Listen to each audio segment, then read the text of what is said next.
to the Ringer NFL show. Sheil Kapadia here with Steven Ruiz and Diante Lee. It's the preview show because it's Thanksgiving week. We're switching things up just like you're probably switching things up at work, school, whatever you're doing. But we're going to go over the big storylines and matchups in week 13. We'll give you our picks, our contest. Diante, this is 36 hours after our recap show. This is like the podcast version of the Thursday night game for us, I feel like. Quick turnaround. That's right. Short week. You don't get to put in your entire playbook. You kind of got to skip a couple periods in practice to try to make sure that you've got your base stuff together. And hopefully we put together a good podcast, but I'm sure it's going to be reflective of a quick turnaround here. Are we the home team or the road team in this Thursday night game? Because, it's usually easier for the home team. I think we're home. We haven't had to go anywhere, but yeah, I think Diante's right. Every coach simplify the game plan. This is first week install training camp. We're going to lean on those plays. This is an execution type game, all those kinds of things. And then when the team plays well, everyone asks the coach, why don't you just simplify it other weeks? Because your team sucks sometimes other weeks, and then they have to answer those questions. See, that's the veteran beat reporter in me, just remembering all those questions you had to go through every single year when the team you covered played the Thursday night game. All right, we got some good matchups. We got the 3 games on Thanksgiving. We have the Black Friday game, Chiefs-Raiders, and then we have a full slate on Sunday night, Monday night. So this is Thursday, Friday, Saturday, Sunday, Monday. So 4 days of football in 5 days, just like Roger likes it. He would probably like 5 out of 5 days, but he gets 4 out of 5 days here. Biggest one we're starting with here is 2 teams that at this point, going into Thanksgiving weekend, have shots to get to the Super Bowl, are playing really well right now, maybe peaking right now, especially in the case of one of them. Maybe not for the other one, but they've been a good team all season long. And that's the Philadelphia Eagles going 95 south. I've made the drive many a time. 95 south to M&T Bank Stadium to take on the Baltimore Ravens. Ravens are 2.5-point favorites coming off that win on Monday night against the Los Angeles Chargers. The Eagles coming off their win Sunday night against the Los Angeles Rams. A lot of fun stuff in this game. Ruiz, start us off. What do you have your eye on? I mean, it's what version of Baltimore are we going to get? Are we going to get the version that gives away games and doesn't play up to its potential? Or are we going to get the Baltimore that we've seen in bigger games over the past couple of years that shows up and plays their A game? And I'm leaning towards the latter. I think we're going to get a better version of Baltimore because when you look back at their, I would say, questionable performances over the last couple of years, the games that they've really given away, like the Raiders and Browns games this year, they happen at 1:00 on a Sunday. And then last year, the Colts game and the Browns game, again, 1:00 games. And if you look at games since 2021 where they're only a slight favorite, like 0 to -3 points, they're 13-5 with the average margin of victory of 10 points. Like, they show up for games like this, for primetime games against primetime opponents. And I think we're going to see the best of the Ravens. And I'm really interested to see how Philadelphia kind of matches that, because they're the one team, like, you look at their record, their point differential, all the underlying metrics, they check out. But we haven't really seen them play a top team in a while. We saw them kind of put it on the Bengals, but we know the Bengals have been a flawed team throughout the year. We haven't seen them play an opponent quite like this since that first week against Green Bay. And I really want to see how this team measures up. Yeah, I think specifically that was one of my things, specifically on defense for me. And we can get to the other side of the ball, but this Eagles defense has just overachieved any type of expectation that even the biggest optimist could have had for them coming into the season. I mean, they're 5th in defensive DVOA right now. And I think if you looked at the roster going into the season, you would say, give me a break. That's not even achievable. And so they've passed tests against teams like the Bengals and the Rams. And now you have this sort of last level. Like, if you can go out there and stop this Ravens offense, which we've said all season has answers to pretty much any type of strategy a defense can have against them. Now, all of a sudden, I think you're really putting the rest of the NFC on notice a little bit. Like, hey, maybe you can go to Detroit and slow down that offense if you have to in the playoffs. If you face Jordan Love and that Packers run game in the playoffs, you're going to have a shot to stop them because Vic Fangio's going to be able to scheme something up. So Diante, that to me is what I'm most interested in this game. This Ravens offense, where even when they have, like, I didn't think you watched that game on Monday night and you weren't like, oh my gosh, they're clicking on all cylinders. And then you look at it at the end of the day and they still had a over 200 yards rushing, and they controlled that game. They still put up 30 points in that game. So that's what I'm curious about, how this Eagles defense is going to stack up against them. Truthfully, I say that applies to both sides, and that's why it's so hard for me to kind of call or have a lean on which way this game is going to go. I think that when you look at Baltimore's offense, I would say that the Monday night win over the Chargers is the first time I've seen them kind of get into that Detroit Lions mode where they don't necessarily need to hit a big chunk play in order to pull away from a game. But when the Chargers open the door for them to be able to pound the ball on early downs, control the clock, control the game situation, to see them do that, especially fresh off of last week's loss to Pittsburgh, where that was just not the case. And they were continuously getting holding penalties, illegal man downfield penalties, setting themselves back with negative plays. It's nice to see that team show up where we don't have to be an all or nothing football team. We can just take 6 yards with Derrick Henry, get another 4.5, and just move the chains and avoid third down altogether. I think that Monday was also their best coached football game. So I'm trying not to necessarily be biased by what we saw most recently, right? Because we've seen things go in the other direction. But I think for me, if I'm looking to be a Ravens optimist, you look at the fact that they handled fourth down really well. They ran the ball really well. I thought they did a great job of taking away the run game from the Chargers. And we know that that's the lifeblood of this offense, in spite of how well Justin Herbert's been playing. At least philosophically, they want to be able to control the line of scrimmage. You see the Baltimore Ravens team do that, and it's a reminder that they're a Super Bowl contender. So I'm maybe a little bit more confident in them. Whereas with Philadelphia, and Stephen laid this out, for this offense, it's been kind of in spurts. They're a little bit more boom or bust because of the run game.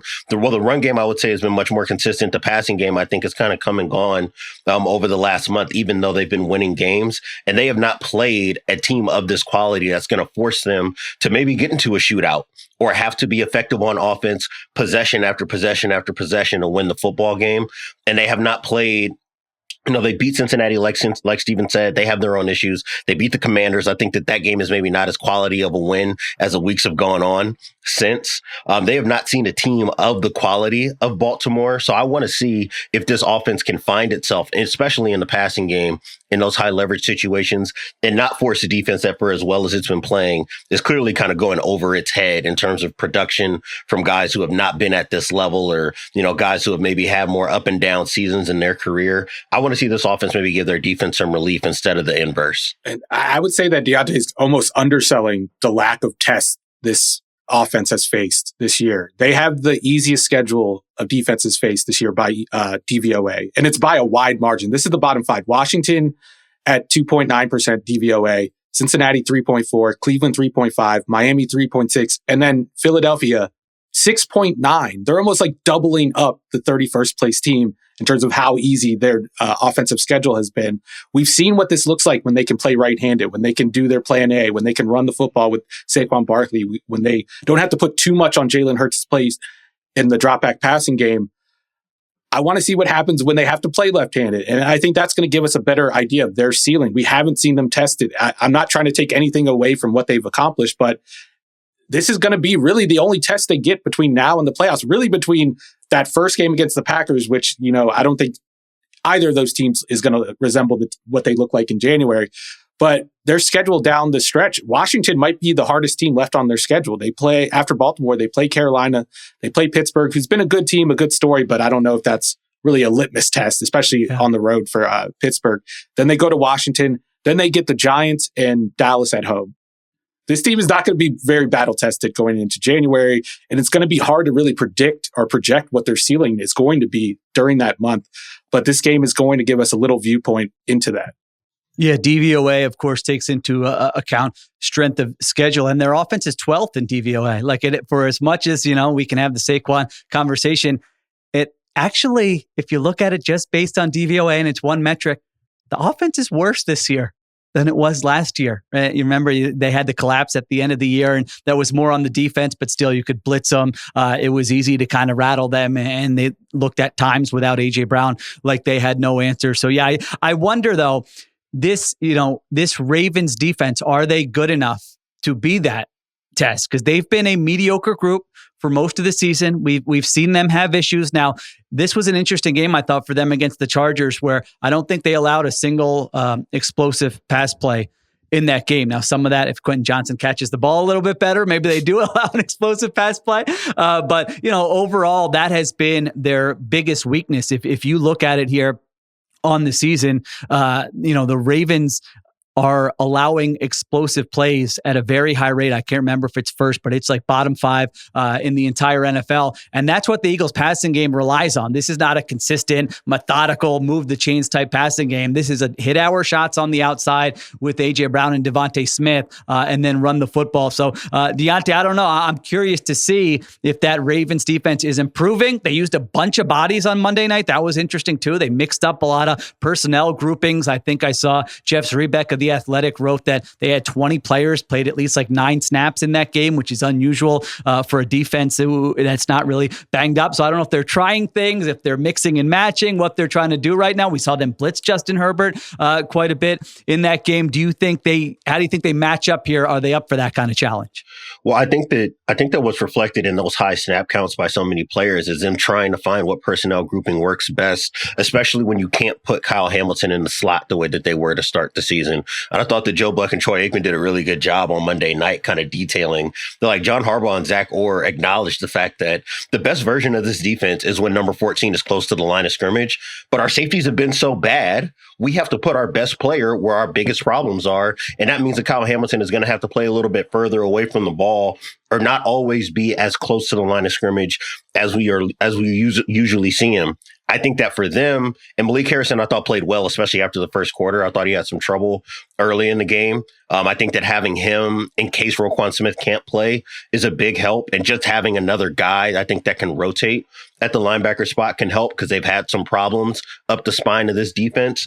To me, I think it's less about who plays and more just about the strength on strength, the matchup. Between Jeff Stoutland and this offensive line for Philadelphia and Baltimore's defensive front, right? Like, I think that that's where the game will ultimately be won or lost, at least on Philadelphia's behalf. They're going to have to be able to move bodies to be able to find yardage before contact for Saquon Barkley the way that they did, maybe not to the extremes as it was against Washington in the second half in Los Angeles throughout the game on Sunday night, but they're going to have to find a way to get reliable yardage in the run game that's not going to ask Jalen Hurts to have to be a drop back superhero, because we know that that's not going to be the best version of the Eagles offense, at least based on what we've seen so far this season. So my biggest thing to me is, can Landon Dickerson, can Cam Jurgens, can Mekhi Becton be able to win on the interior? Because that's the thing that Baltimore has done such a good job of, is they do not allow you to run between the tackles because of what Justin Madubuike and Brent Urban and the rest of their front 7 bodies are able to do to take away interior space. So I'm really fascinated to see what kind of run schemes Philadelphia throws at them and how Baltimore tries to answer it with their front 7. Yeah. I think we can be pretty sure how Philadelphia is probably going to attack them through the air, the same way that every offense has attacked Baltimore through the air, throwing perimeter deep shot or perimeter go balls outside the numbers. No team has seen more of those than Baltimore. And I know they didn't give up an explosive pass play against Los Angeles, but they did give up a couple of pass interference. Yep. Which I think do count. And then we've talked about the penalties. 9 penalties in week 12. 9. Yeah. 5th most in the NFL. Most yards given up by penalties in the NFL this week alone. And then the penalties are just frustratingly avoidable. Unnecessary roughness twice. Illegal formation. Defensive offsides. These are penalties that you can control as a player. They're not like penalties in the middle of a play. You're making mental mistakes here. And until I see that go away, like, I'm not going to give them the benefit of the doubt that it is going to go away. And if they're committing penalties again, that's just going to make, especially on the offensive side, that's where it's really killed them. That's where penalties tend to hurt most, because you give a 5-yard defensive penalty, the defense or the offense still has another chance, or the defense has a chance to stop the offense. You give up a penalty on offense, that sets you back, you're behind the chains, and that usually kills your drive. And that's what's been giving them problems this year. And if they have those same problems against Philadelphia, I think it's just going to make Vic Fangio's job that much easier in this game. I am interested to see how the defense continues to evolve. Like Brandon Stevens, I think his role evolved, especially last week. 24% of his snaps in the slot. That was a season high. The week before, it was 17%. Before that week, the highest was 8%. So I think they're changing up what he's been doing. He's obviously been a target for opponents on the outside. I think they're going to move him inside. They traded for Trey White at the beginning of November. He's the one that's kind of taken over that role as the outside corner. I don't know how good of a strategy that is in 2024. Trey White hasn't looked good in a couple of years, and he hasn't been, healthy in a couple of years. But if he can be a viable cornerback 2 option on the outside, so you can keep Marlon Humphrey in the slot, I think the defense will get better. I think the pass defense will get better, but the lack of discipline is still a concern for me. It was wild watching that game. It was like every target, it's Nate Wiggins, Marlon Humphrey, Jalen Armour-Davis, Brandon Stevens, Tre'Davious White. I'm like, how many corners are these guys playing? Every time someone was targeted, it was a different guy. I'm like, is there an injury I'm missing or what? And yeah, Troy was annoyed by the penalties. You could tell he's annoyed that the penalties keep getting called on Monday night games, but then he was also annoyed at the Ravens for kind of their lack of discipline on some of those. So the stakes here, Eagles are chasing the Detroit Lions for that 1 seed. And to Ruiz's point earlier, Eagles have the 4th easiest remaining schedule. That includes this game. If you look at the betting markets, the Lions have the 6th hardest remaining schedule. So that one, just in terms of the schedule, Eagles have an edge there. They obviously have some ground to make up against Detroit. And then this Ravens team, still, if the season ended today, they are a wild card team. So they've still got to, take care of business. I think they're obviously the favorites in the AFC North, but they're still fighting for positioning there in the AFC. Saquon Barkley, Derrick Henry, the year of the running back. So yeah, this is going to be two guys who are just capable of breaking off a 50-yard run at any given moment. I just feel like it's going to be who can last longer. Like this is just going to could be a grinded out fourth quarter. All right, who's given up that 40-yard run to the opposing running back? That just could be what this game comes down to. All right, take a break. We come back. We get to 2 other matchups from Week 13. All right, we are back on the Ringer NFL show. We go to Thanksgiving night. Kids, Thanksgiving night games were not a thing when I was growing up. Okay, this is recent. Another Roger Goodell construction here. I don't know, Ruiz, how many pumpkin pie? Like how many? What's going to be the state of Steven Ruiz by the time this game rolls around? Are you going to need a nap before it? Are you going to be feeling good? I don't know about your Thanksgiving habits. I'm going to be a mess, but getting to watch Tua Tagovailoa play in 19-degree weather, that's going to just give me a boost. That's all I need. That's better than like any shot of espresso or any cup of coffee. Now, Diante, you get to do the whole West Coast thing. So what? This game will come on around, it'll be at 5 or 5:30 your time. So you can still watch it, get an early bedtime, pass out. Exactly. That'll be perfect timing for me. I'll be at that point, I'm probably eyeing a little peach cobbler, thinking about what the second plate's going to look like, second or third plate's going to look like, and then, posting up on the couch. So that'll be a perfect time for me. You know what? I'm ashamed to admit this, but I'm a 1-plate guy on Thanksgiving. I usually eat a lot of food too. I'm not like averse to going back for a second plate, but on Thanksgiving, I usually just get it all done in 1 plate. Oh, really? See, I'm the opposite. I go for the amount. I go for smaller portions and just try to hit everything. I kind of, redistribute my portions, over a longer stretch of time. Well, we do very early. The food goes out very early around lunchtime. So you do your one big one, but then you're just, eating throughout the day. Listen, so I got the sweet tooth. So when like the pumpkin pie's out there on the counter, what am I not going to have another slice? No, I will go back for seconds and thirds on dessert though. I'm just talking about the main dish. I usually load up my plate though. I load it up.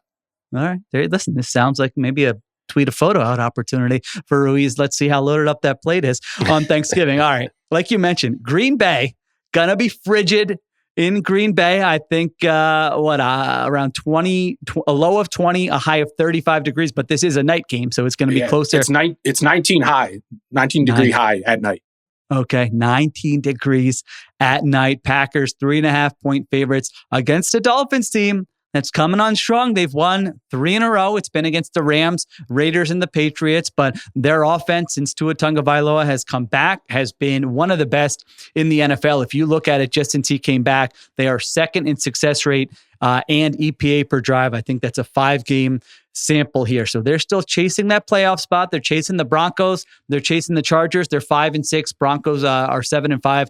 Chargers are 7-4. FanDuel gives the Dolphins odds at plus 250 to make the playoffs, which is about a 29% chance. And then you've got this Packers team at 8-3. That is one of the best teams in the NFC, but at the same time, they're third in their division because their division is absolutely loaded. Diante, you look at this game, Tua going to Green Bay. What do you got your eyes on? This is honestly about Green Bay's defense to me.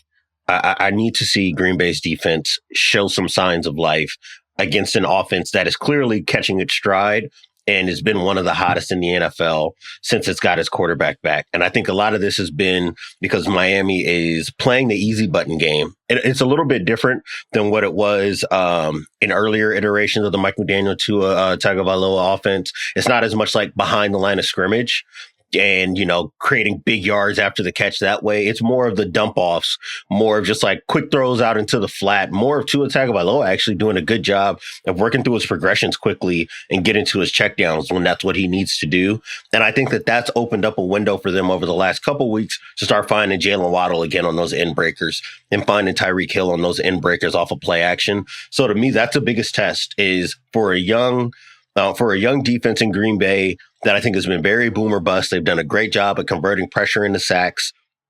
They've done a good job of being aggressive when they need to be. Obviously, we know all the turnover luck that they had over the first 2 months of the season. I need to see against an offense that's really going to demand that you be disciplined at all three levels, whether or not they can do that often enough to be able to win this football game, especially knowing that they're going to have the advantage because of how this offense usually performs when they're in cold weather conditions. See, I'm looking at it from the other perspective. Like, I think this is more of a test for Miami's offense and like how real this turnaround is, just because they have been relying on these shorter plays, which is what defenses want, right? Especially if you're playing Miami. You want them to dump the ball off and you want to rally and tackle. And that hasn't necessarily happened. And I think Tua deserves credit for that, for kind of manipulating the coverage with how he moves in the pocket. And I think obviously Mike McDaniel deserves some of the credit because he's setting up some of these plays. Not all of them, as Diante said. A lot of these are coming in later into downs when Tua has gone through his check downs or whatever. But we talked about this a couple of weeks ago when Green Bay was playing Detroit. This defense hasn't been very good against the run. It hasn't been very good on early downs, but they've done a lot of their work on third downs. But that's how Miami has kind of been operating since Tua has returned. Like, since he's returned, they're first in dropback, EPA per dropback. They're third in explosive play rate. But if you look at their down by down splits, this is on first down. They are 14th in EPA per play, 11th in success rate, and 21st in explosive play rate, 20th in yards per play. This is since Tua's return. Second down, they're 19th in EPA per play, 11th in success rate, 10th in explosive play rate, and then 15th in yards per play allowed. And then in third down, they jump to first in all those categories. They're first in success rate, first in EPA. They're actually fifth in yards per play average. But they've kind of been third down merchants over the last 5 weeks. And as we said about Green Bay, that's their strength. That's when their defense wins, is when they get into third down and Halfley can do his simulated pressures. He can play with protections. That's when they're getting their sacks. That's when they're getting their turnovers. So it's kind of a strength on strength matchup here. And I don't know if the Dolphins necessarily have the tools to exploit what Green Bay has been bad at this year. Like, you have to win on first and second down against them. At least you've had to so far through the season. I think we're going to see a litmus test for both Green Bay's third down defense and Miami's third down offense. I do think, and maybe I have to go through the tape a little bit more, but like in the games against the Shanahan offenses, they played two of them now. They played Houston and they played San Francisco last week. They've been able to manipulate the protection. And that's always been a thing with the Shanahan offense, right? They don't do a lot in protection. It's easy to kind of get them to throw hard or do something they don't want to do. Miami, on third down, over the last couple of weeks, over the last month, they've been playing a lot of empty, a lot of 5 out. That's just 5 offensive linemen blocking. Usually when the fewer number of blockers you keep in, the more a defense can do to manipulate you. So I really want to see what that matchup looks like. And if Halfley wins it, I think Green Bay not only wins this game, but they win it going away. Yeah, the blowout is going to be in play. Tua said after the last game, told reporters, I'm excited to kill narratives. So let's go. Bring it on. It's not just a narrative. I mean, the numbers are the numbers. Every time they play a good team or every time they play in cold weather. Now, someone might point out one time where it didn't happen, but I don't remember that time. But for the most part, we talk about it all leading up to the game, and then the game comes around, and what you thought was going to happen actually happens. So it's like, all right, if you want to kill the narratives, go there. I don't think it's a great defense. Statistically, it's been mostly a mediocre defense this year. You've got your guys healthy. You're playing well. You've got your backs against the wall. You got to win this game to stay in playoff contention. Then go there and get it done. Otherwise, every time this comes up, everybody's going to keep bringing it up, and rightfully so, because you haven't answered those questions yet. If you're the Miami Dolphins, so yeah, I think a lot of the narrative is on the line for them. Their reputation is on the line. Even last year, I mean, you look at their numbers. Anytime they faced a playoff team last year, they were mostly terrible. I remember they had like a bottom 5, bottom 6 point differential against teams that made the playoffs last season. So they've got to show it's not just, hey, this offense is pretty cool and hitting on all cylinders when you're playing the Rams and the Raiders and the Patriots. You got to do it against a good team. And so this is a huge spot for them. I do wonder if the weather is less of a factor because of what we've been talking about with the passing game, where it's not like so reliant on throwing deeper passes. Like they're still throwing those deeper inbreakers, but they're not throwing as many deep outbreakers. And we saw Tua, like even against the Patriots, he had a couple of those that he completed where the receiver kind of had to dive and make up for a bad catch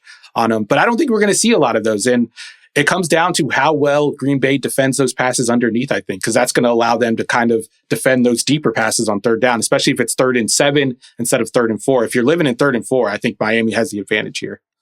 Yeah, and I think that because Miami's been so bad at running the ball or fighting explosive plays running the ball on early downs, it is going to add a lot of stress, I think, on Mike McDaniel's plate to make sure that those short passes are bringing the return on investment that they needed to keep Tua out of these 3rd and longs, where you start to see Green Bay kind of get into its more creative 3rd down, mugged up packages where they're walking guys up to the line of scrimmage and running a bunch of simulated pressures and twists. That's really going to be a fascinating thing for me, not just for this year, but going forward, is what's going on with Miami's run game and the lack thereof, even once they got their starting quarterback back, because it just has not looked the same this year. And I thought that getting Tua back would help it a bit, and it's really kind of gone in the opposite direction. They've been one of, if not the worst early down run team in the NFL. So I'm really fascinated to see what other levers there are to pull if the quick passing game and the checkdowns aren't getting them the return on investment that they need it to. And I'm fascinated from Green Bay's perspective, whether or not they see that and say they're going to play split safety until they force them out of it, and whether or not there's going to be those same kind of throwing windows that we've seen for Tua against weaker defenses since his return. Do we think those things are like mutually exclusive? Like the run game isn't working because of what defenses are doing that leaves them vulnerable to the short passing game? Or do you think those things can kind of coexist? Like we have a good run game and a good short passing game, which I think would open up those deep shots that they're not necessarily going for this season. I think they can coexist. I think one of the issues that Miami has had, and this is last year, they were just popping so many big runs, is just the level of just how meticulous their run game has to be in order to create airspace, because that offensive line has so many problems. We've seen them come up with every version of perimeter run that you can think of, whether it's outside zone or pin and pull or buck sweep or jet sweeps. They have really spent a lot of time just trying to find windows out on the perimeter, out in those alleys. And I just think the defenses are maybe doing a little bit better job of anticipating that.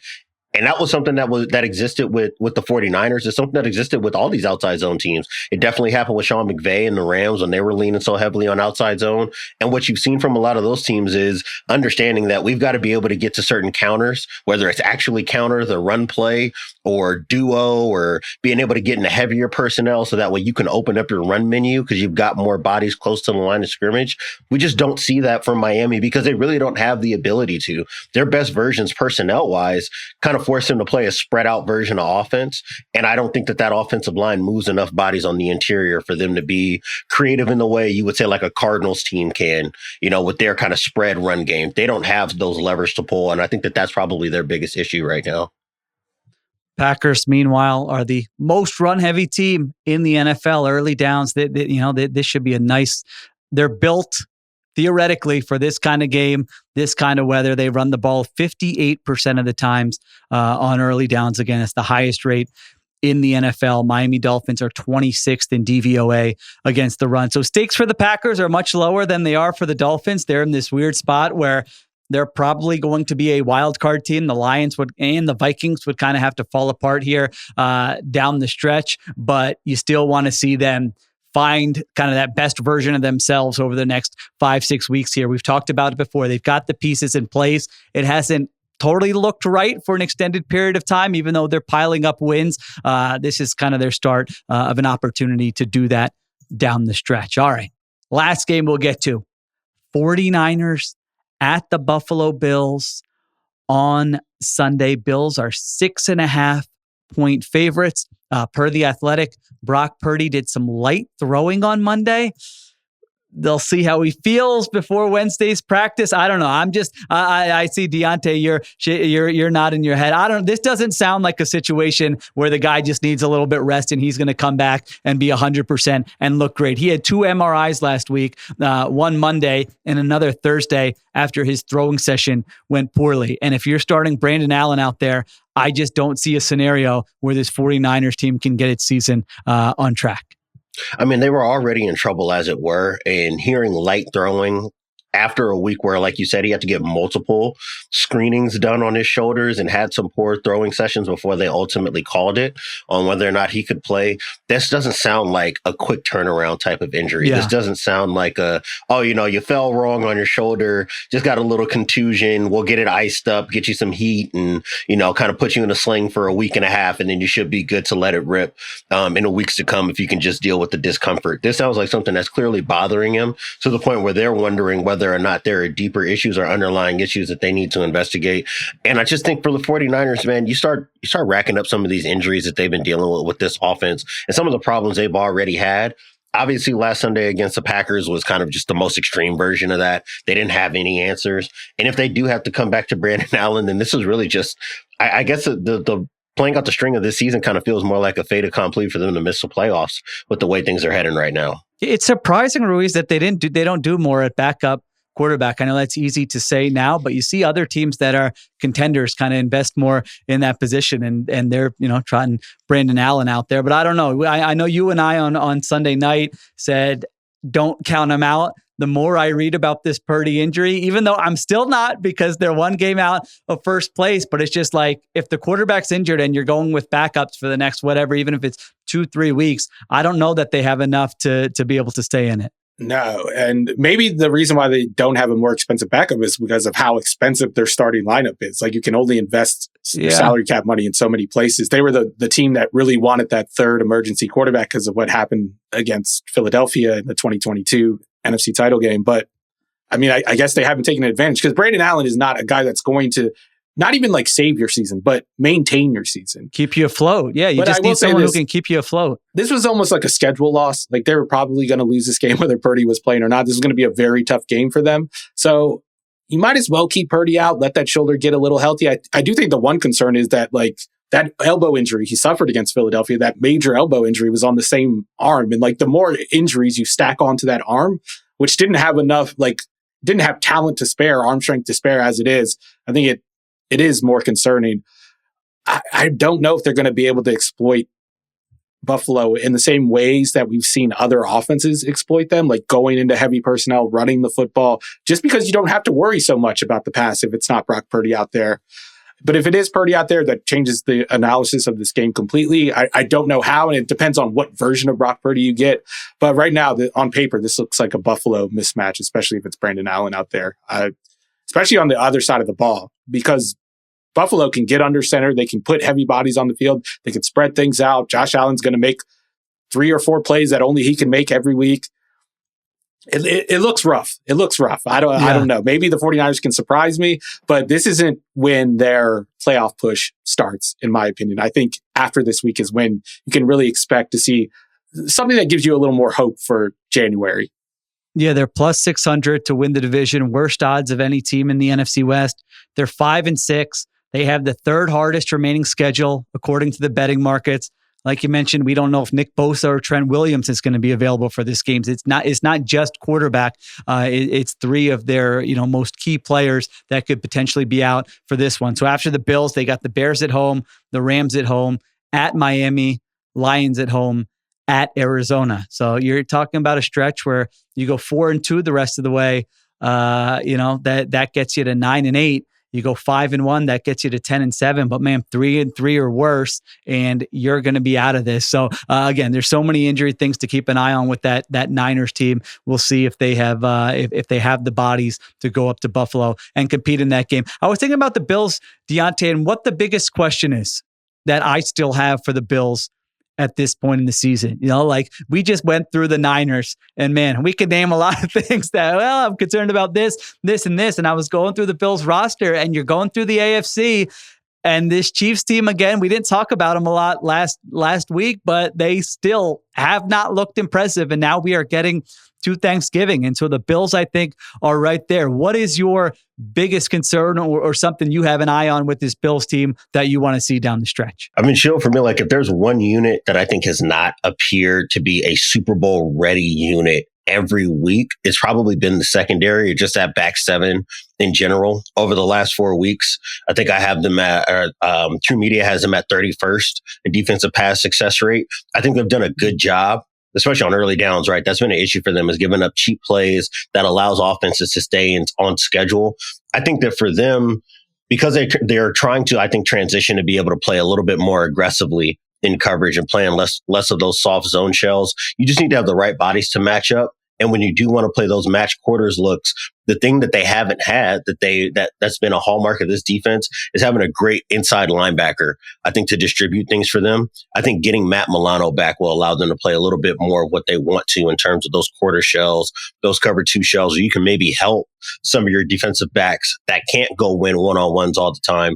You have a guy in the center of this defense who can help you out with taking away throwing windows. And if he's able to return, if he's at full health, I checked on Monday, they said that his practices have been going well. The team seems to be pretty confident that he can return this week, even though they have not said outright that he's going to be active in this game. I think that that's maybe the one thing that they have left to prove, so to speak. But so much of this season has gone well for them. We know that they can win at the line of scrimmage offensively in the run game. We know what Josh Allen is. We know what Amari Cooper has done for this wide receiver core. And we know that up front for them defensively, they've been one of the best run-stopping defenses in the NFL. So for me, the only thing that's left to see is just that they can play tight to routes on every down and not just third down when they want to get into those man and match coverage looks. And they haven't been good on third down anyway. Like, you look at the overall season results, they're one of the worst teams in third down situations, which is when, like, pass defense should be easier. That's when the offense has to pass.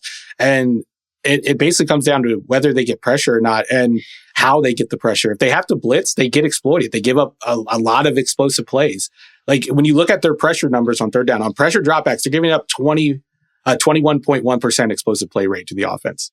Like, and that's under pressure. That's when they get pressure.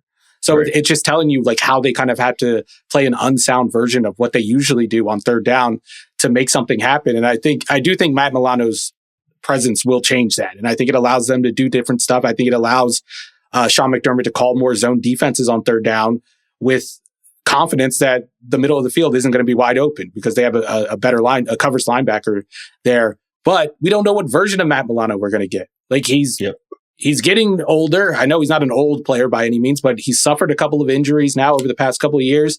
If we're getting 75% of what Matt Milano has been at his best, then I don't know if it does solve the issues. And if he's 100% of it, it might solve those issues. But I don't think we're going to figure out, the ceiling for this defense or the floor for this defense against this type of opponent. It's only going to be in the playoffs. It's going to be against the best opponents. I know they did a decent job against Patrick Mahomes, but we didn't see them do a good job against Baltimore. And then on the other side of the ball, I'm still worried about what happens if a team is able to take away that run game, take away kind of the schemy stuff they're doing on early downs and force Josh Allen to Superman mode, into hero creation mode, what that offense looks like. And if it reverts back to all of the bad things we saw in last year's offense.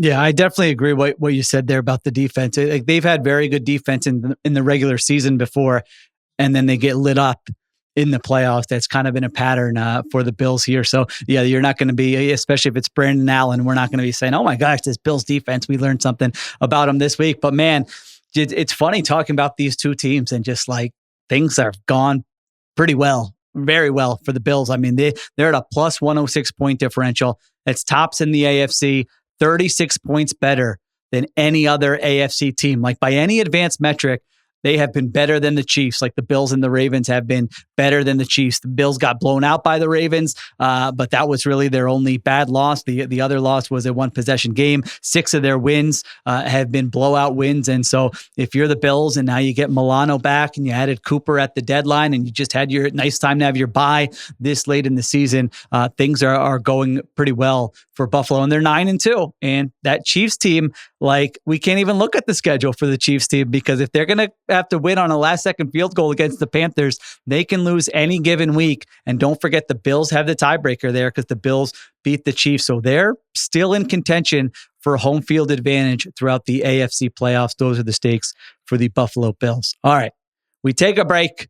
We come back. We get to the picks segment. Listen, this is a challenging pick segment because we're recording early. Not all the props are out there. So we got to get creative. Maybe one of you is going to go with an all Thanksgiving Day, three pick. I don't know. We'll see where you go with this, with kind of more limited information than we usually have. We'll be right back and do our picks.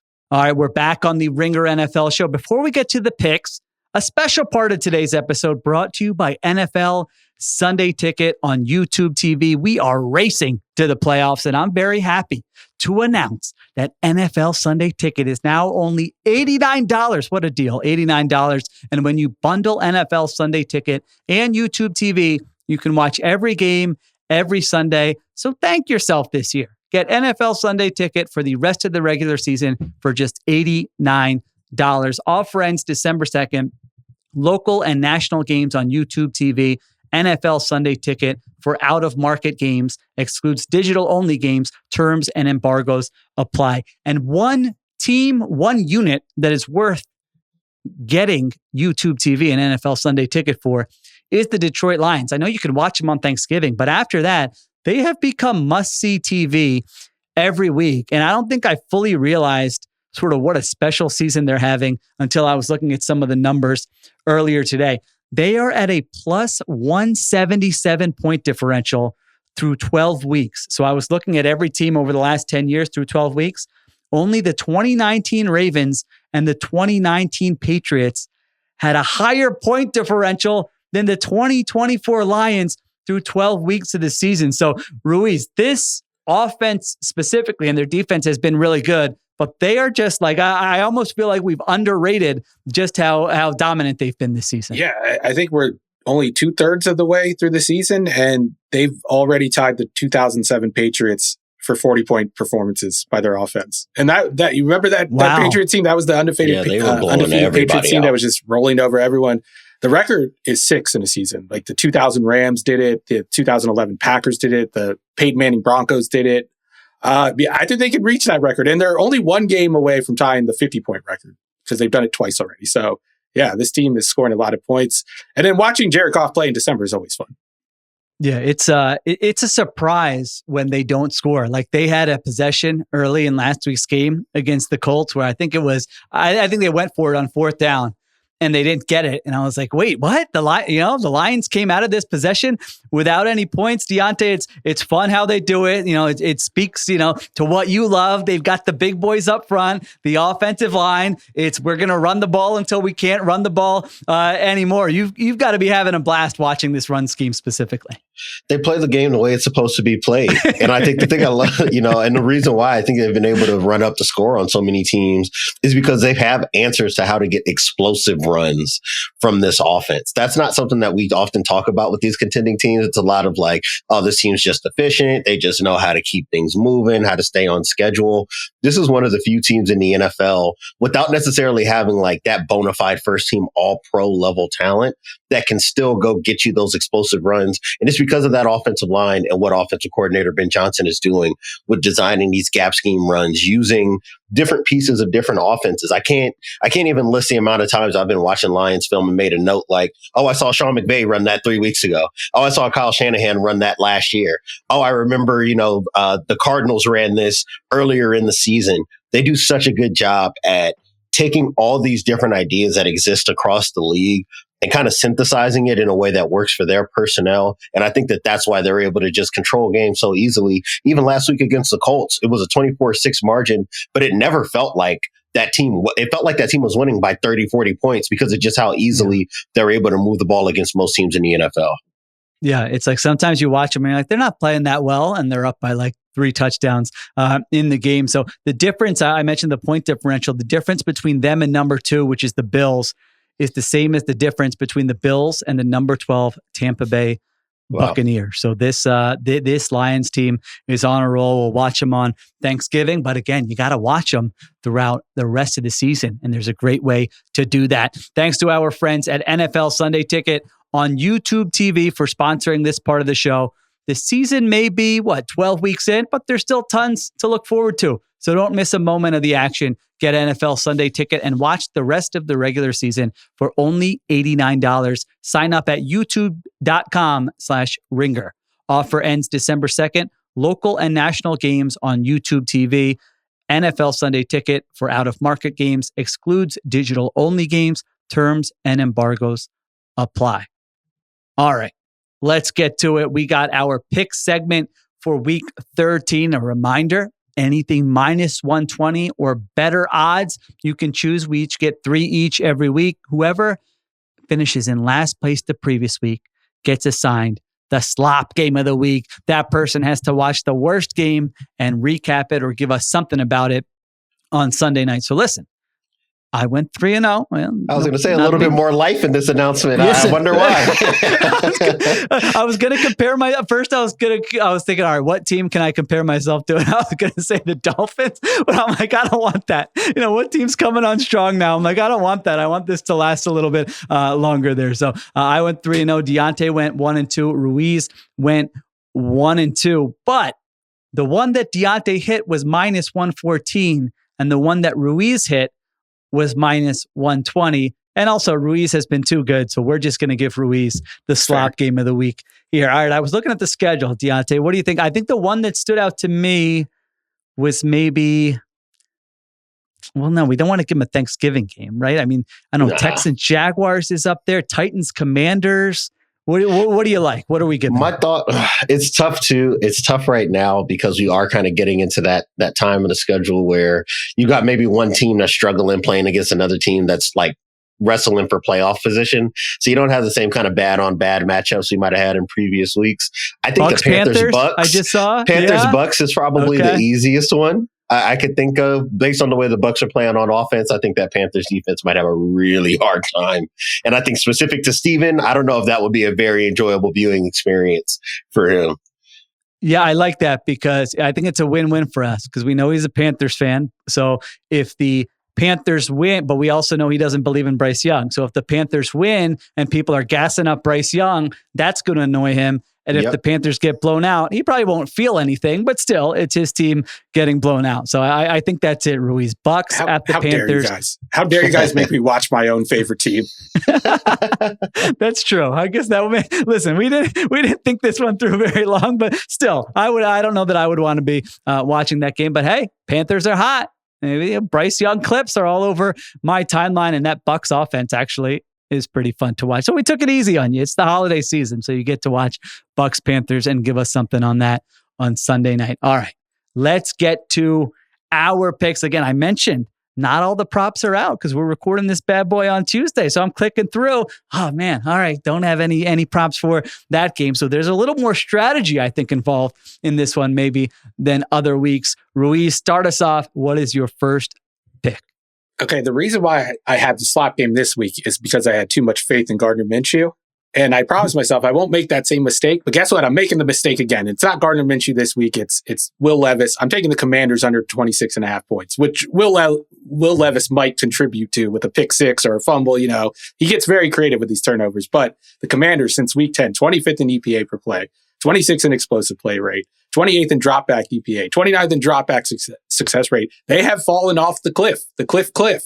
The offense is not what it once was. I think defenses have figured out how to take away what they've been doing with the RPO game on early downs, which has made things harder on third down, which has affected Jaden Daniels as we kind of expected. We kind of called that, or at least I called it early on in the year. I think Diante was with me. Someone in this podcast had them as a had Jaden Daniels as an MVP contender. Listen, somebody had Cliff as the next coach of the New York Giants, and now we're not even at Thanksgiving, and you're ripping the guy. Someone had him as their mid-season coordinator of the year on the awards show. Nice mid-season, try. Not full season. Mid-season. Oh my gosh, I was calling the fall off. Nice try. I have an article on theringer.com that suggested that this offense was going to fall apart soon, but that's besides the point. I'm taking them under 26.5 points against a solid Tennessee defense that I think will be able to take away that early down run game with that defensive line. And then they get creative on the back end on third down. And I think that's going to be hard for Jaden Daniels and Cliff Kingsbury to suss out and put together a plan to beat it. I actually had this as one of mine, Ruiz. I had this written down. I'm writing, they host the Titans, 5.5 point favorites. The Commanders' offense is overvalued based on what they did the early part of the season. The Titans' defense is undervalued. So I was going to go with this. Now I'm not going to go with it anymore. I'm hoping the juju from last week, we mentioned it when you had Diante and I grovel, and listen, it looked like it came back to haunt you a little bit. Nothing to do with that. It was all Gardner Minshew. Don't take credit for Gardner Minshew. Now, the things that made me nervous when I was writing this down are the things you mentioned. That Will Levis pick 6 is right around the corner. And then that Titans special teams. I mean, I didn't watch that Titans-Texans game live. That was just like when I caught up on it, that was just each team trying to give the game away to the other team. So they do some weird stuff, but I agree with you that that's a big number for the Commanders. 26.5 total points outside. At this point in the season against the Titans defense. Diante, your boy, T'Vondre Sweat. I mean, you were ahead of T'Vondre Sweat on this pod. That is one thing I will give someone credit for here is you and T'Vondre Sweat. Big sack last week in that game. Absolutely. And I think that just his presence in the interior of that defense alongside Jeffrey Simmons just creates such an issue for offenses. We saw that obviously last week, Houston not really able to lean on its run game in between the tackles in the way that we had seen when they're playing in games and when they need big plays. They've kind of been able to lean on Joe Mixon creating something out of nothing, or, them just finding that space to be able to, kind of open things up for that offense for all the problems that they've been having. I don't know if Washington's run game right now is in a position where they can look at this upcoming week and not be extremely concerned. Obviously, we saw it against Philadelphia, who also has some big bodies on the defensive interior that caused them issues. This is kind of lining up as a problem matchup-wise, at least Washington's offense against Tennessee's defense, because they're so disciplined and because they take away so many of the easy things that offenses like to do. I just wouldn't make this pick because I've watched a lot of Will Levis. And I just think that what happened last Sunday is that the crazy plays happen to fall in Tennessee's favor. There was a lot of mess from Will Levis last week. 25% sack rate. He did put the ball in harm's way plenty of times. They just happened to dial up the double moves and the play action shot plays, and those landed against a secondary that really hadn't been giving those up this year. I don't know if that's going to last, especially when, like you said, he is going to have the shake off a guy that would have been a sack and then just fling the ball out to the sideline and it gets picked off and taken to the house. That is always waiting around the corner. I do think that if this number was a little bit lower, I might be with you guys. I'm not sure if I trust Tennessee, even with the 5.5 point margin. I don't know. All right. So Ruiz has the Commanders 26.5 total points. He's taking the under on that for his first pick. All right, Diante, what do you got? What's your first pick? So my first one comes from the Bears-Lions game. I'm taking DeAndre Swift going under 47.5 rushing yards. It's at minus 113 odds. I was just watching them play. I was watching that Lions defense play the Colts last week.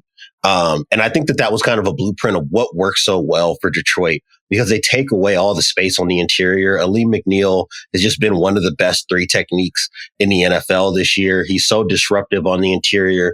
Their linebackers do a really good job of playing downhill, even though they're not like all-star level players that can take away passing windows on the back end and play the run in the way that you would like to see the ideal modern linebacker do.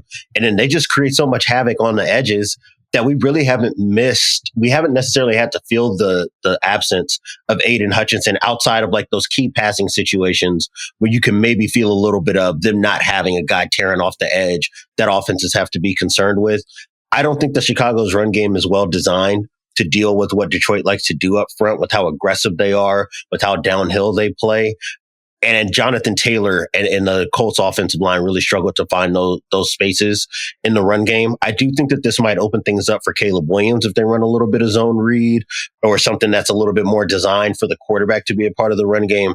But in terms of just between the tackles or even in the outside zone game, that kind of plays into what Detroit likes to do best with their front seven. I don't imagine that they're going to have much success on Sunday.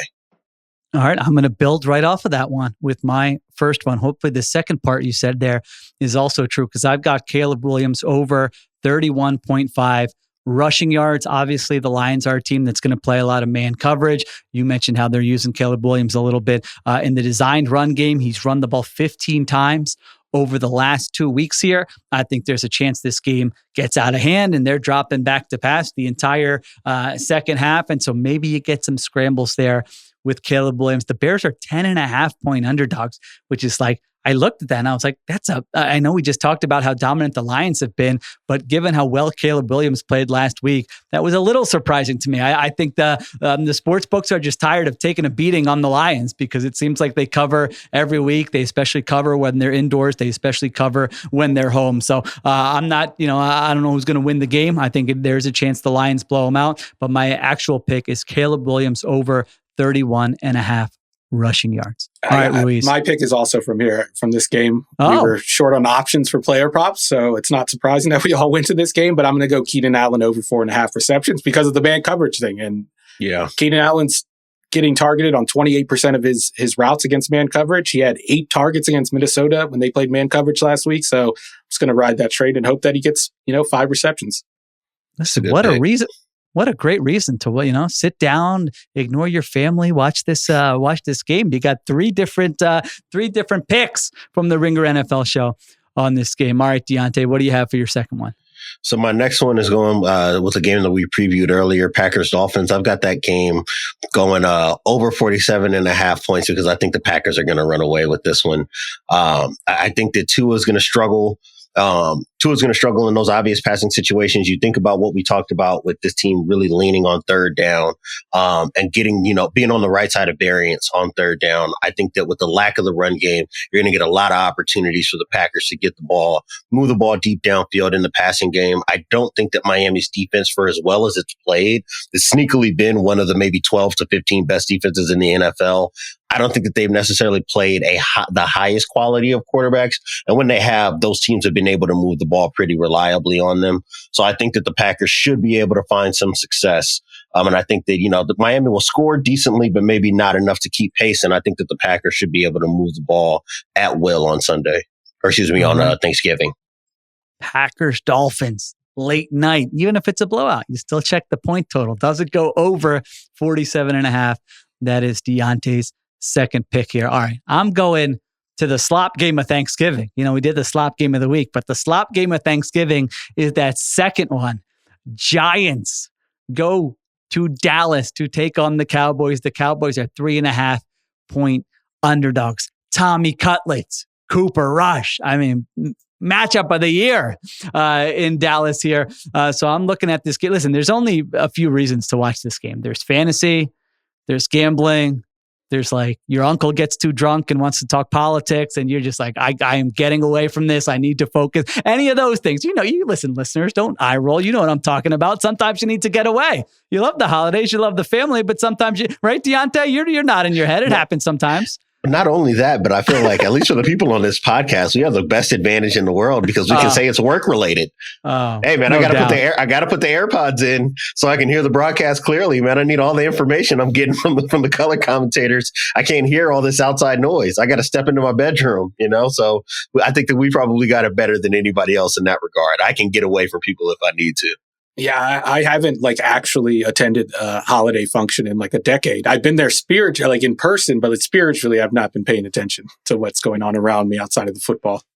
It really is one. There's many perks of the job. I think we all love our jobs, but that is a great one. Just listen. It's for work. You got to work. And then, some of my family members, they have no idea what I actually do. So it doesn't even need to be football. Oh, that's the best. Any sporting event on. Oh, do you have to work? Oh, yeah. All right. Sheil's got to work. All right. See you guys. I'll be in the office. Yep. Oh, yeah. You can, if you want to bring some food in, that's cool. Otherwise, I'll grab it in a little bit. No big deal. So, yes. Now, normally we like to keep these conversations off the mic, but we're letting you in a little bit, letting the audience in on how we use this to our advantage. All right. So, I'm going to Giants Cowboys, and I'm taking Tyrone Tracy over 62.5 rushing yards. This is true degenerate behavior for me, taking something from this game. But listen, that Cowboys run defense is 29th in DVOA. Tyrone Tracy, prior to last week they get down early, they throw the ball a lot, but the previous 3 games, he had 18 carries per game. So I think he'll get the football in this one. I don't anticipate Cooper Rush leading a blowout against the New York Giants. I think the Giants will get plenty of possessions in this game, plenty of time to just burn some early down runs. You don't need to be a hero, Tyrone. You can get me 15 carries for 63 yards. Something like that is perfectly fine. So Tyrone Tracy over 62.5 rushing yards is my second pick. I feel like a big Tyrone Tracy game or any Giants running back game is really needed in that city right now after what Saquon did on Sunday night, what he's been doing all season. I wonder if Joe Shane's like, hey, is anyone paying attention to what Tyrone Tracy has been doing? Who's Saquon who? Did you know he has he has spreadsheets built up that's like, actually, if you look at this specific metric that we came up with in our own building, this would suggest that we're getting more value out of Tyrone Tracy than the Eagles are out of Saquon Barkley. I'm sure he's fishing at the least. Yeah, I was actually thinking the same thing, that this will tell us how, what's that Daboll Shane relationship like? Because if they're like, we're tied at the hip, then I think you get a big Tyrone Tracy game. If Daboll's like, get this guy out of here, but keep me as the head coach, then maybe Tyrone Tracy doesn't see any touches, or he calls some horrible run plays, with unblocked edge defenders. And it's just like, I can't do anything with this guy. You let Saquon Barkley walk. So little subplot to keep an eye on in that game. Does FanDuel have an over-under on Tom Brady groans during the game? Because I feel like I would hammer the over. If they do, I'm slamming the over. If he's watching Tommy DeVito and Cooper Rush play, that guy's going to my gosh, I didn't even realize. So Brady's doing this game, huh? This is what he signed up for. DeVito Rush on Thanksgiving. Listen, never underestimate, how much some of these athletes, coaches might want to get away from their family. They say you want to spend more time with the families, but then here you are spending Thanksgiving with Cooper Rush and Tommy DeVito. I'm just saying. I feel like that's been a talking point with Brady for the last couple of years, I would say. I was trying to tiptoe around it, Ruiz. So we better just move on before we got to cut something from the pot. All right, Ruiz, go ahead. What's your third pick? My last one, I'm going to take Jacksonville plus 4.5 against Houston. Wow. Trevor Lawrence returned to practice. I think he's going to play. I think Jacksonville has had some success against Houston over the last couple of years. Like before their meltdown last year, they had a big win in Houston. They only lost by 4 points in the first game in Houston in 2024. I think Detroit and Tennessee have put things on tape on how to attack that defense, how to take advantage of how aggressive they are attacking the line of scrimmage. I think Doug Peterson, I don't know if he's a great offensive mind at this point, but I do think he can draw up like a nice little run scheme or a nice little pass scheme to take advantage of something that the opponent does specifically. And they've had 2 weeks to prepare because they had a bye week. So I feel like this shapes up to be a competitive game. I don't know if Jacksonville wins. I'm not picking them to win this game, but I think they cover the 4.5 spread.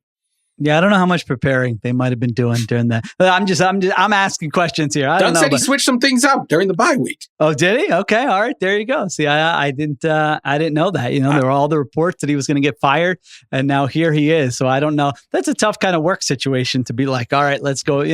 Let's stay up here and put together the game plan when you thought you were going to get. Maybe he was hoping he got fired. He wasn't expecting to even have to game plan. I'm sure every time he saw Trent Baalke's phone number pop up on his cell phone, it's like, finally. Just hear like, oh no, I just wanted to run these scouting reports by you, let you know where things stand. Seriously, put the guy out of his misery. What are you doing leaking to the NFL Network and then you don't even fire the guy? Give me a break here. Clown franchise. All right. Diante, what do you got? What's your third one? My last one is taking the Chargers as a 1.5 point favorites over the Falcons, which is at that was another one. -115. Oh my goodness! Now I got to come up with another one. All right, give your reasoning. I'm kind of surprised that it's only 1.5. I feel like I've been watching the Falcons offense take a lot of steps backwards against quality defenses as the season has gone on. We've been talking about what Kirk Cousins looks like under pressure. We've talked a lot about how Justin Herbert has looked. We know that Atlanta is going to struggle to get a pass rush. And if they do, it's going to rely on a lot of blitzes and exotic looks that have never really bothered Justin Herbert. And I think that this offense has actually equipped him with some easy answers. And I'm going to take, and this is maybe not something you can quantify, I think that maybe Jim is going to have a nice week of practice after losing to Big Brother and have his guys prepared to go make a statement. And I just like the way that they've been playing overall, in spite of what it looked like on Monday night. I think the Chargers should be able to roll the Falcons if they're able to play their style of football and really be able to control the line of scrimmage. Yeah, I felt the same way looking at that. I'm like, they're not going to be able to pressure Herbert. And I didn't think the Chargers played like poorly on Monday night. You know, like a catch here, a DPI call there, and then Derrick Henry being Derrick Henry. It's like, what are you going to do? So, they were competitive in that game. They took a 10-0 lead. That really came down to the fourth quarter before the Ravens ran away with it. So yeah, I do like the Chargers. And then this is the first time this has happened. All right, now I got to go to my big board here and decide which one of these I'm going to go with for my third pick. Do I want a little Thanksgiving night one, or do I want to move it to Sunday? Let's go Thanksgiving night. Add a little extra juice to Thanksgiving night. I'm going to go Jordan Love under 32.5 pass attempts. Really, for what I said earlier when we talked about that game, Packers have been so run heavy. This is a cold weather game. Maybe the Dolphins aren't putting up, maybe they are putting up some points like Diante suggested, but they're going to be maybe more methodical offensively than explosive. So Jordan Love under 32.5 pass attempts. That will be my final pick. All right, my three overall, I've got Tyrone Tracy over 62.5 rushing yards, Caleb Williams over 31.5 rushing yards, and Jordan Love under 32.5 passing attempts. Ruiz, what do you got? I have the Commanders under 26.5 points, Keenan Allen over 4.5 receptions, and Jacksonville plus 4.5 over Houston. And then for me, I've got Chargers 1.5 over the Falcons. I got DeAndre Swift under 47.5 rushing yards. And then I have got an over for the total points in Packers Dolphins on Thanksgiving night. There you go. Those are the picks for week 13. Thank you to Diante Lee. Thank you to Stephen Ruiz and producer Christopher Sutton. Additional production supervision by Conor Nevins, Arjuna, Ramgopal, and Dan Comer. Everybody, have a great Thanksgiving. Thank you for listening to the Ringer NFL show. We will be back probably Sunday night unless something wild happens, and maybe we'll jump on after the Black Friday game. But other than that, we'll talk to you on Sunday night for the Week 13 recap show. Everyone have a great week. Talk to you next time on the Ringer NFL show.